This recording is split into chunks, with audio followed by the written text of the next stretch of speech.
ભાવનગર જિલ્લામાં રહેતા આ ખેડૂતે અનોખી પદ્ધતિ અપનાવી આંબાનું વાવેતર કર્યું.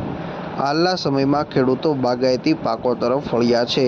ભાવનગર જિલ્લાની વાત કરીએ તો દરિયાકાંઠા વિસ્તાર મહુવા ઘોઘા પંથકમાં નારિયેળીનું વાવેતર વધુ પ્રમાણમાં જોવા મળે છે, જ્યારે સોસિયા અલંગ અને જેસર પંથકમાં કેસર કેરીનું વાવેતર વધુ પ્રમાણમાં જોવા મળે છે. ખેડૂતો હવે પ્રાકૃતિક ખેતીમાં બાગાયતી પાકોનું વાવેતર કરવા લાગ્યા છે અને તેમાંથી લાખો રૂપિયાનું ઉત્પાદન પણ મેળવી રહ્યા છે.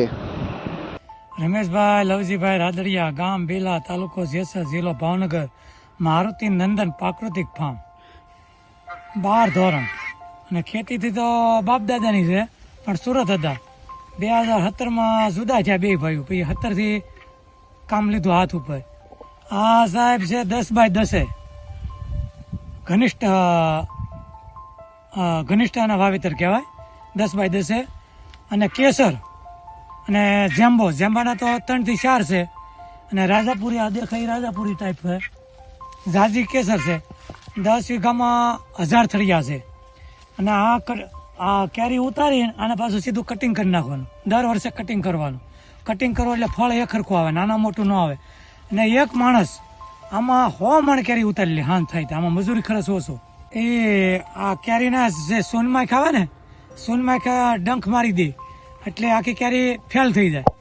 અને બેગ પહેરવાથી તડકો ઓછો લાગે, કેરીની લાઇટ, કેરીની શાઇનિંગ, કેરીની સાઈઝ બહુ સારું પડે. માનો ને આ 2025 હાલે ને સાહેબ, આપણે 2020ના એન્ડમાં કર્યું વાવેતર ચોમાસામાં. માવજત તો સાહેબ આને નાનો બાળક કેમ આપણે મોટું કરીએ. અમારે ભૂનનો રોડનો ત્રાસ બહુ.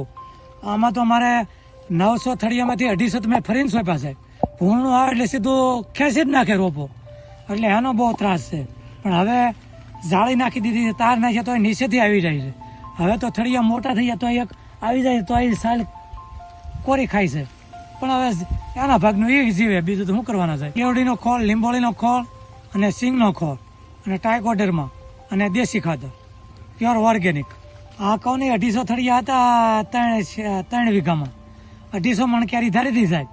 ભાવનગર જિલ્લાના જેસર તાલુકાના બિલ્લા ગામે રહેતા ખેડૂત રમેશભાઈ રાદડિયા, જેઓએ 12 ધોરણ સુધીનો અભ્યાસ કરેલો છે, પોતે 2017થી પ્રાકૃતિક ખેતી કરી રહ્યા છે. પ્રાકૃતિક ખેતીમાં 2020ની સાલમાં આંબાનું વાવેતર કર્યું છે.